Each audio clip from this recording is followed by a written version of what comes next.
안녕하세요. 안녕하세요. 반갑습니다. 반갑습니다. 사랑합니다. 사랑합니다. 침례 예정되어 있어서 짧게 교제하고 이어가려고 합니다. 10분에서 한 20분 사이에 하려고 하는데 그래도 짧지만 그 가운데서도 하느님의 은혜가 넘치는 시간이 되기를 주님의 이름으로 간절히 원합니다. 갈라디아서 2장 20절 보겠습니다.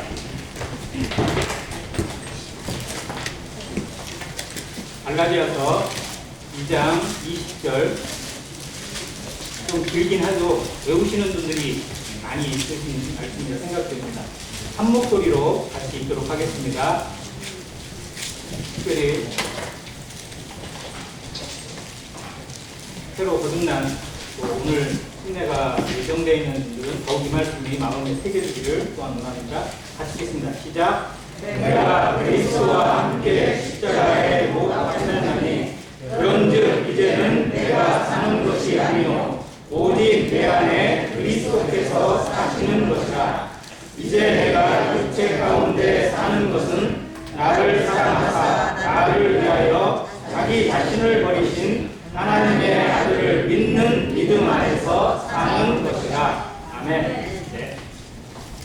노래로도 있고 또 수시로 묵상하면서 외우시는 말씀입니다. 그러면 신앙의 모든 것이 이 말씀에 담겨 있다고 해도 과언이 아닙니다. 내가 그리스도와 함께 십자가에 못 박혔나. 아까 그 찬양에도 나와 있지만 주의 손에 내 손을 포개고 주의 발에 내 발을 포갠다고 하는 고백이 이어갔습니다. 주님이 죽으신 십자가, 주님이 나를 위해 피 흘리시고 온 세상을 위하여 죽으신 그 십자가에 누가 같이 죽은 거예요? 내가 같이 못 박혔다는 거예요. 내가 죽었다는 겁니다. 내 자아가, 내 정욕이, 내 생각과 모든 것들이 과거에 내가 이미 그리스도와 함께 십자가에 못 박혀 죽었다는 것을 의미합니다. 그리고 죽으신 예수 그리스도는 죽으심으로 끝나지 않고 어떻게 하셨어요? 죽음을 이기고 다시 부활하셨습니다. 죽음을 이기고 부활하신 그리스도와 함께 내가 다시 살아난 겁니다. 죽어야 살아나는, 죽지 않고 살아나는 방법은 없습니다. 내가 부활에 참여하려면 내가 죽음을 참여해야 됩니다.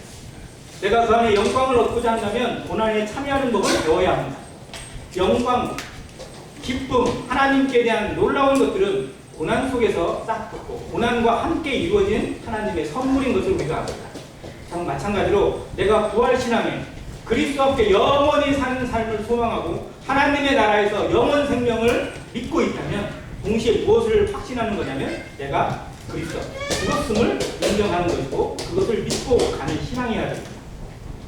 문제는 그리스도를 믿는다고 하면서 죽지 않고 하나님의 영광을 바란다면서 고난을 기뻐하지 않고 피해가려고만 하고 하나님의 영광 나라, 그 영원한 하나님의 천국을 소망한다고 하면서 이 땅의 것을 오히려 좋아하는 이중인격적인 모습 자체가 그리스도를 욕되게 하고 있고 기독교를 망가뜨리고 있고 복음을 회방하고 있다는 사실입니다. 이 시대의 기독교가 왜 이렇게 힘을 잃었고 이 시대의 교회가 왜 이렇게 욕을 먹고 있는지 우리는 생각해야 됩니다. 우리도 그 일에 한몫하는 사람이 되어서는 안 됩니다. 우리가 가지고 있는 이 생명, 우리가 받은 그리스도의 이 복음의 생명이 나를 통해서 어떻게 드러나야 할 것인지 우리는 기억해야 합니다. 하나님이 그것을 부르실 겁니다. 내가 맡은 영혼에게 복음을 전하지 않았다면 그 핏값을 나에게 찾으실 것이고 내게 주신 생명, 성령의 능력이 내 안에서 계속 구멸되기만 하고 사라지기만 하고 싹을 틔우지 못할 채 열매 맺지 못한다면 하나님이 그 생명의 가치, 성령의 가치도 내게서 찾으실 겁니다. 주님 만날 날이 가까이 온다고 주님 오실 날이 가까이 왔다고 말만 할 것이 아니라 정말 우리에게 이 두려움이 있어야 합니다. 두렵고 썰림으로 너희 구원을 이루라고 하신 말씀을 다시 한번 마음에 새기는 하루가 되길 바라고요. 또 그런 침례식이 되기를 간절히 소망합니다. 오늘 침례를 앞두고 제 마음에 계속 이걸 외치고 싶었어요. 정말 우리가 왜 침례를 받는지, 왜 침례를 베푸는지, 침례가 주는 의미가 정말 무엇인지 우리가 그 의미를 제대로 알지 못하고 그냥 단지 물에 담기고 물에 빠지고 그냥 물에 옷에 젖는 것만 생각한다면 그건 아무것도 아닙니다. 정말 주님이 그걸 명하시고 알려주신 그 의미를 우리 안에 새기고 그 가치가 하나님의 말씀이 내 안에서 살아 역사되어지는 삶, 변화된 삶, 새 생명의 삶, 거듭난 그리스도인의 삶이 나를 통해서 나타나게 하시기 위해서 이것을 우리에게 명하셨고 이거를 베풀게 하셨습니다. 그 의식 속에 담겨있는 하나님의 뜻이 온전히 우리에게 세워져서 침례를 받는 분뿐만 아니라 침례를 바라보고 있는 모든 성도들도 나의 첫사랑을 다시 한번 생각하고 내가 물에 잠겼을 때 어땠는지, 정말 물에서 다시 나와서 그 하늘을 새롭게 봤을 때 내 눈이 얼마나 놀랍게 떠졌었는지, 하나님이 보여주신 새 생명의 것들을 나는 지금 얼마나 누리고 있는지 다시 한번 생각하는 좋은 기회가 되기를 간절히 바랍니다. 로마서 6장 보겠습니다. 로마서 6장입니다.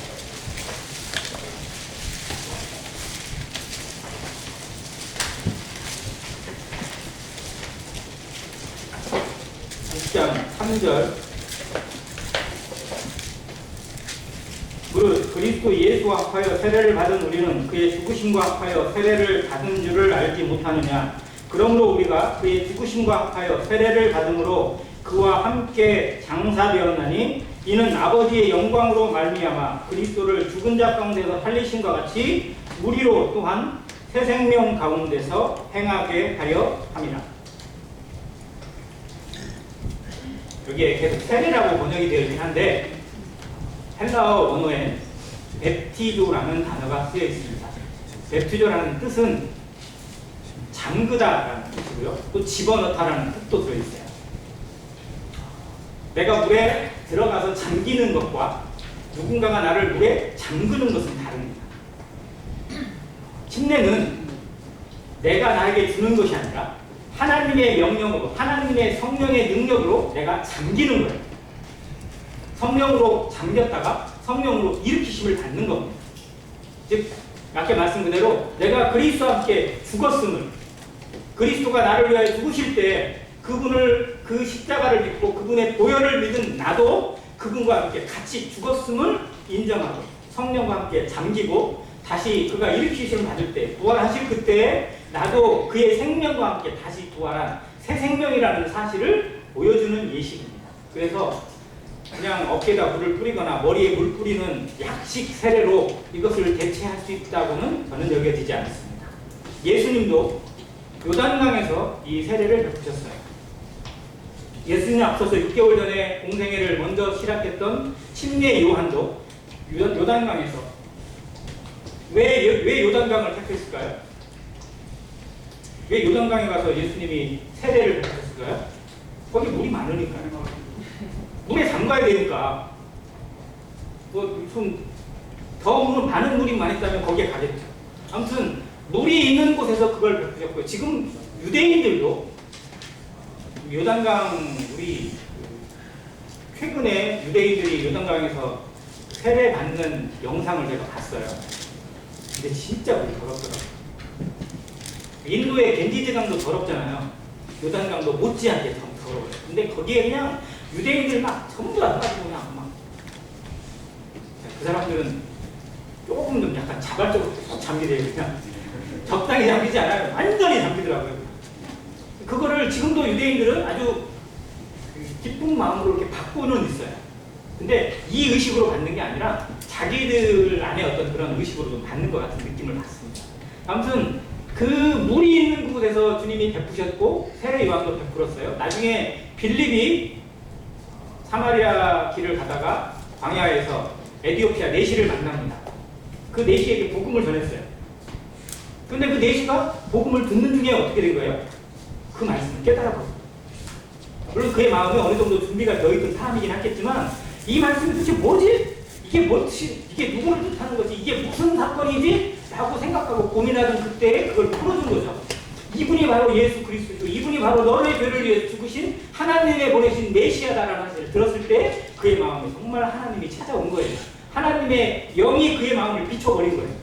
그러자 그의 마음에 내가 정말 하나님을 믿게 되고 하나님의 말씀으로 내가 거듭났구나는 걸 깨닫고 바로 무엇을 원했냐면 침례 받기를 원해요. 그래서 마차를 타고 가다가 보니까 저쪽에 물이 있는 거예요. 그러니까 그가 요청을 했어요. 저기 물이 있는데 내가 침례 받기를 원한다. 내가 침례 받는데 문제가 있느냐? 라고 했더니 빌립이 아무 문제 없다 해서 둘이 같이 내려가서 물에 가서 침례를 두고 올라왔어요. 그리고 이 에디오피아 내시가 이름도 안 나와요. 그런데 간다게의 여왕이라는 간다게의 국고를 맡은 즉 재무부 장관쯤 되는 사람이었어요. 권력을 가진 사람이었어요. 그를 통해서 에티오피아에 그리고 그 아프리카 지역에 얼마나 놀라운 복음이 전해졌는지 사도 바울이 전하지 않았는데 베드로도 거기 가서 에티오피아에 가서 전하지를 못했었는데 그 구스 땅, 그 에티오피아 그 땅에 정말 놀라운 복음의 열매가 지금도 있어요. 그가 이름도 몰라요. 우리가 이름도 몰라요. 그러나 천국에 가면 그의 얼굴을 분명히 보게 될, 하나님이 그를 높여주신 그런 모습을 보게 될 겁니다. 순종했을 때, 그리고 그 순종에서 즉시 침례를 받았을 때 하나님이 그를 사용하셔서 그의 인생을 바꾸신 모든 역사를 성경이 보여주고 있습니다. 이제 저희 모임의 여러 지역교회들도 이 침례를 언제 베푸느냐에 가지고 조금 논란이 되어 있어요. 그래서 제가 아는 어느 지역교회는 구원 받았다고 이야기를 하고 장로들에게 이렇게 간증을 했다고 해도 좀 지켜봅니다.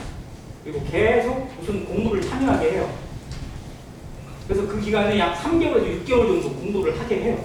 그리고 지켜본 다음에 확실하다. 그리고 나서 침례를 베푸는 교회도 있습니다. 그것도 나쁘지 않을 거예요. 그런데 저희 모임은 사도행전에 나타난 그 예시, 또 예수님의 말씀 그대로 그냥 그가 믿음을 고백했을 때 오직 하나님께 맡기고 그냥 그 순간에 믿음을 고백하고 간증했을 때 바로 침례를 베푸는 것을 합니다. 둘 다 무엇이 옳고 무엇이 잘했다라고 말할 수는 없어요. 이렇게 하는 것도 나름대로의 고충이 있을 거고 이렇게 하는 데도 나중에 어려움도 있을 겁니다. 저희 같은 경우도 그런 사례를 많이 봤어요.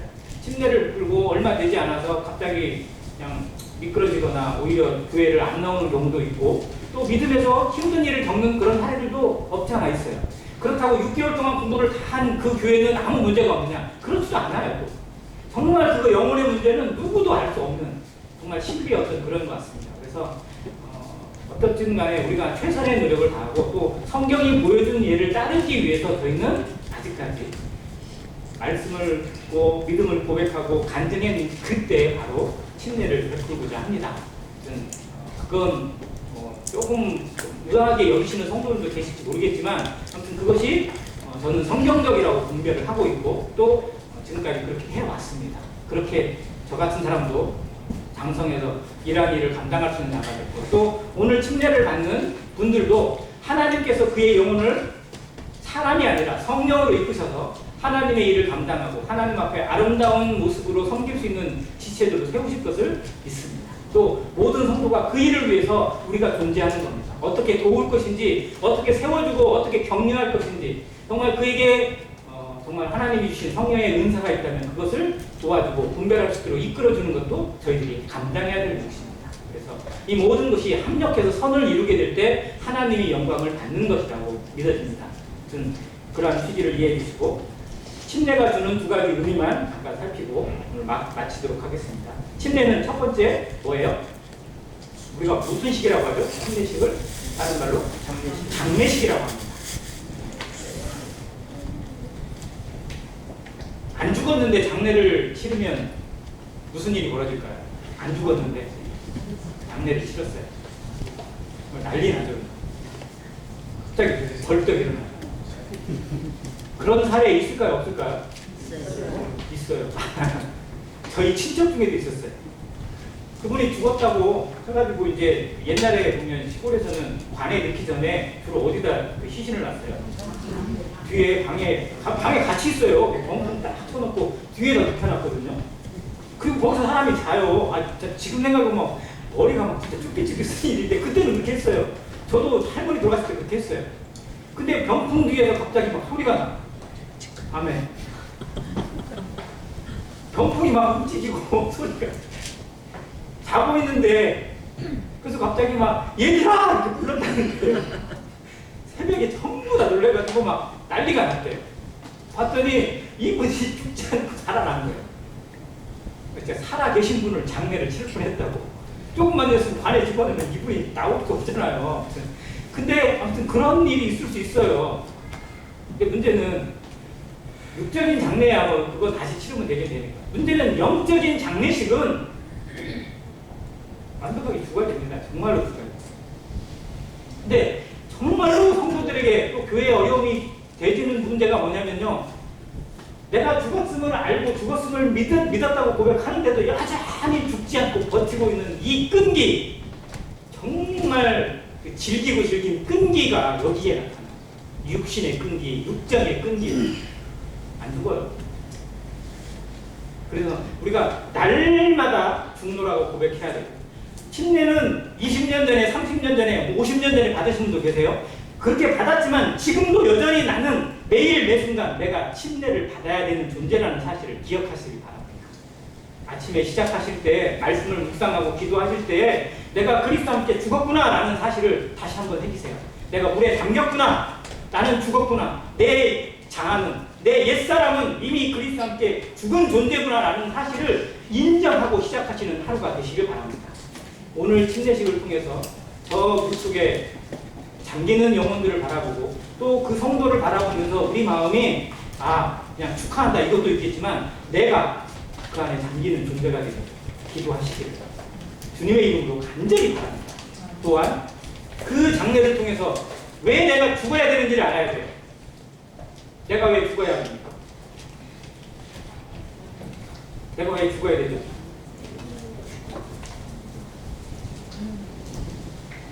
죽으라면 억울하잖아요. 사람들은 죽기를 싫어함으로, 죽기를 무서워함으로 일생에 대해 종노릇하는 것이 우리 죄인된 모습이었어요. 그런데 그것이 죽는다는 것의 의미를 좀 사람들은 좀 억울하게 생각하는 거예요. 그래서 내 자아가 죽어야 되고 내 정욕이 죽어야 되고 내 옛사람이 죽어야 된다고 할 때 그거를 그냥 기쁘게 받기보다는 뭔가 손해보는 것 같고 뭔가 아쉬운 것 같고 뭔가 좀 내가 좀 끌려가는 것 같고 그런 느낌을 받는 성도들이 많아요. 근데 이 부분에서 우리가 넘어져야 돼요. 이 부분에서 깨져야 돼요. 내가 하나님 앞에 얼마나 무익한지를 깨달아야 돼요. 왜 죽어야 되냐? 하나님께 아무 도움이 아니기 때문에 철저히 하나님과 반대되었기 때문에 철저히 하나님의 뜻을 어기고 살아온 내 인생을 다시 생각하라는 겁니다. 내가 얼마나 하나님 앞에 죄인인지를 구원받는 그 순간에 깨닫기보다도요. 구원 얻고 그 안에서 자라고 연단되어지고 넘어지고 부딪히면서 우리가 더 많이 알아가요. 그렇지 않나요? 내가 정말 얼마나 하나님 앞에 죄인인지 내가 하나님 앞에 얼마나 무익한 존재였는지를 내가 구원받고 간증할 때 깨닫는 것보다 그 이후에 훨씬 더 많이 알아갑니다.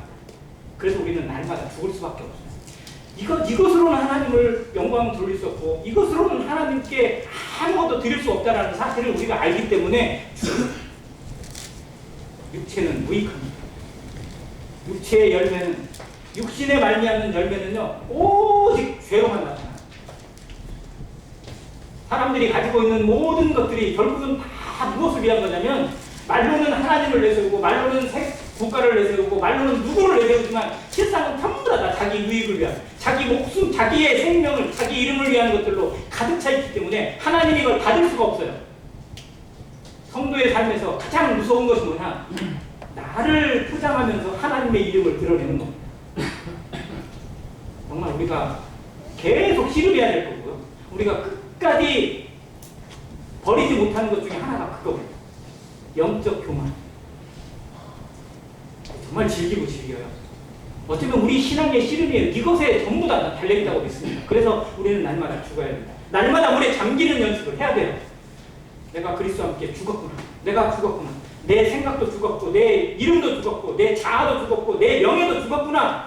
내 자존심도 이미 죽었구나 라는 것 자체를 인정하지 못하기 때문에 우리가 계속 버티고 살아나요. 무슨 일만 생기면 내가 살아나고 내 생각이 살아나고 내 자존심이 살아나서 용납이 안 되고 이해가 안 되고 버틸 수가 없어. 그래서 용서할 수 없고 화목이 이루어질 수 없는 그런 한계가 우리 안에서 계속 만들어지는 것입니다.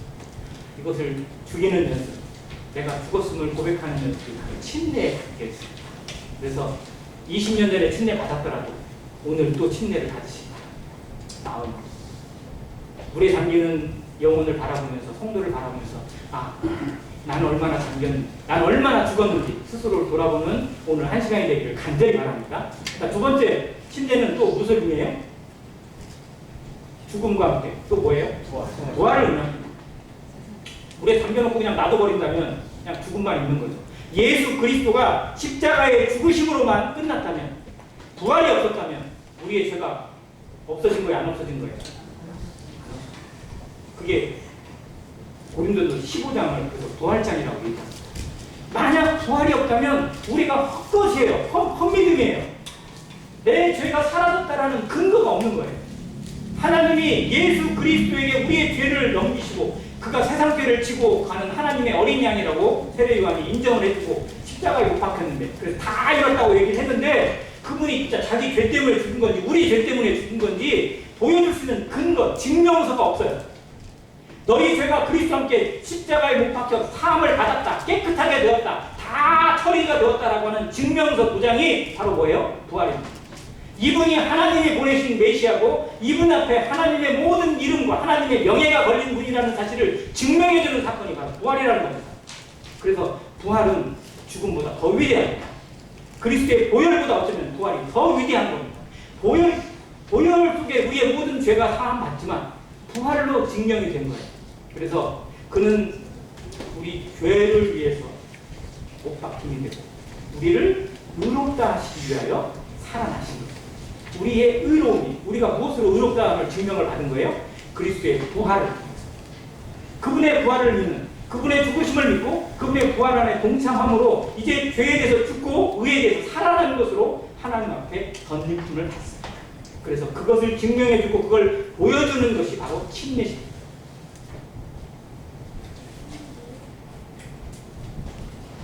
약식세례 받아보신 분 별로 안 보시죠. 제대로 보세요. 약식세례 받아보신 분. 이분들 그 받을 때 느낌 어땠어요? 그냥 지나갔어요? 그냥? 근데 그것도 나름대로 의미 있잖아요. 군대에서도 훈련소에서 막 그 세례 받은 사람 나오라가지고 막 군대 군인들 하거든요. 그러면 막 어떤 애는요, 그 약식세례 잠깐 뿌리는 거 갖고 막 눈물 펑펑 흘리는 애도 있어요. 군인이. 그것도 나름대로 뭔가 있을 거예요. 분명히. 그러나 정말 물에 잠기고 물에서 다시 일어나는 이걸 통해서 보여주는 것과는 큰 차이가 있을 거라고. 그래서 교파에서 꼭 약식세례를 받고 오신 분이라도 저희 안에서 정말 구원 받으면 저희는 다시 침례를 베풉니다. 아무튼 그 의미, 내가 그리스도와 함께 죽었고 그리스도와 함께 다시 살아난 존재라는 사실을 보여주는 이 예식은 주님이 이 땅에 계실 때 명한 두 가지의 예식 중에 하나입니다. 주님이 명한 두 예식이 오늘 아침에 우리가 드린 성찬 예배 그리고 이 침례식. 이 의식은 단순히 기독교가 행하는 공식적인 그런 의미가 아니라 그리스도의 모든 것을 보여주고 있고 하나님의 사역을 보여주고 있는 위대한 일입니다. 성찬을 나누면서 포도주가 맛이 어떠네, 떡이 맛있네, 뭐 이거에 물론 그것도 중요하겠죠. 오늘 드신 포도주는 작년에 담갔다가 얼마 전에 내린 새 포도주입니다. 맛이 더 좋으셨는지 잘 모르겠지만 그 포도주의 맛보다 더 중요한 게 뭐예요? 그것이 포도주가 뭐예요? 주님의 보혈입니다. 주님이 나를 위해 이 피를 흘리셨고 이 피를 다 쏟아내신 것을 바라볼 때 그게 의미가 있는 거고, 그 몸에 찍은 카스테라가 맛있구나 이게 아니라 정말 이 카스테라가 이 떡이 주는 의미가 뭔지, 예수님이 얼마나 고난을 받으시고 얼마나 찢기시고 얼마나 버림을 받았고 얼마나 저주 가운데서 나를 살리셨는지를 우리 안에서 새기지 못하고 그걸 먹는 내가 그리스도의 몸에 참여하고 생명에 참여하고 부활에 참여하는 자가 되었음을 인식하지 못한다면 우리 헛것입니다. 침례도 마찬가지고 성찬도 마찬가지고 의식이 아니라 그냥 단순한 예식이 아니라 그리스도가 살아 숨쉬고 그리스도가 함께 계시고 그리스도가 내 안에 넘쳐나는 성령의 은혜로 넘쳐나는 것을 매주마다 경험하지 않겠어. 우리는 매주마다 성찬 예식을 드립니다. 그리고 할 수만 있는 대로 정말 구원받은 영혼이 있다면 매주 침례식을 하면 얼마나 좋겠어요. 정말 그러기를 꿈꾸고 그러기를 기도합니다. 정말 이 침례식은요, 가면 갈수록 힘들어지는 것이 분명합니다. 제가 구원받을 때만 해도요, 저 침례받을 때 비 오는 날이었거든요. 그날 아침에 비가 정말 좀 많이 왔어요. 근데 그날 침례식 예정되어 있는 거예요. 근데 이제 저는 침례를 받아야 한다고 왔는데 비가 이렇게 와가지고 도대체 봤냐고 그랬더니 조금만 기다려봐 뭐 그렇게 얘기하시더라고요. 그러더니 정말 나 되기 전에 비가 다 그쳤어요. 그리고 또 해가 뜨더라고요. 이렇게 이제 가도 되겠다고 해서 갔어요. 그때는 뭐 시내버스 타고 어디 기억도 안 나고 저 강가로 갔는데요. 물이 막 그래가지고 얕은 물이 막 넘쳐가지고 제일 먼저 제가 받았어요. 1번 제가 받았어요. 그래도 제 대부분 막 자매님들 또 그때 복순자 모친도 같이 받았거든요. 할머니도 계시고 그러니까 제가 1번으로 받고 제가 거기 계속 기다리고 있어요. 대기업 안 나오고. 그 다음 받는 분 제가 잡고 거기 같이 가고. 침례를 주시는 두 분도 아마 그 물속에 아마 좀 힘들었을 거예요. 아마 물이 막 세가지고. 아무튼 그때 그 날의 기억은요 잊을 수가 없어요. 떠내려갈 뻔도 했고 좀 위험한 일도 있었어요. 어떤 분 잠깐 떠내려갔어요. 다시 잡으면. 아무튼 그네 6명 받았어요 그날. 그리고 그때는 글쎄요 1년에 몇 번씩 침례식이 있었던 것 같아요. 그때는 구원받는 역사도 참 많이 일어나고 했었습니다. 지금은 정말 구원받는 역사 정말 힘들고 어렵고 드문. 특히 코로나로 인해서 정말 침례식이 사라진 그런 교회들도 정말 많고 그 가운데 침례식을 베푸는 것도 정말 저는 하나님의 은혜라고 생각이 되었습니다. 그러나 우리가 잊지 말아야 될 것은 주께서 구원받는 자를 날마다 더하게 하셨던 예루살렘 교회를 생각하면서 이 교회, 우리 안해교회에 주님께서 구원받는 영혼들을 날마다 보내주시고 구원받는 역사가 일어나기를 기도하는 성도가 되시기를 간절히 바랍니다. 그래서 할 수만 있다면 매주는 못하더라도 매달이라도 아니 1년에 몇 번씩이라도 꼭 침례식을 할 수 있는 그런 교회가 되기를 간절히 기도합니다. 오늘 침례식을 할 수 있다는 것에 대해서 다시 한번 하나님 앞에 감사합니다. 그리고 침례를 받게 되는 두 분에 대해서 정말 주님의 이름으로 축복합니다. 정말 이것은 하나님의 선물입니다. 내 영혼이 바뀌고 내 인생이 바뀌고 내 운명이 바뀌는 위대한 사건을 하나님이 주신 것입니다. 이 시작이 하나님 앞에서 아름답게 이루어지고 하나님의 역사와 함께 성령의 인도하심과 함께 그의 인생이 하나님께 온전히 붙들려져서 하나님의 사람으로 하나님의 자녀답게 성도답게 살아가는 귀한 삶이 되기를 주님의 이름으로 축원합니다. 그러면 이제 아까 얘기 드린 대로 두 분 순서대로 나오셔서 간단하게 본인의 신앙에 대한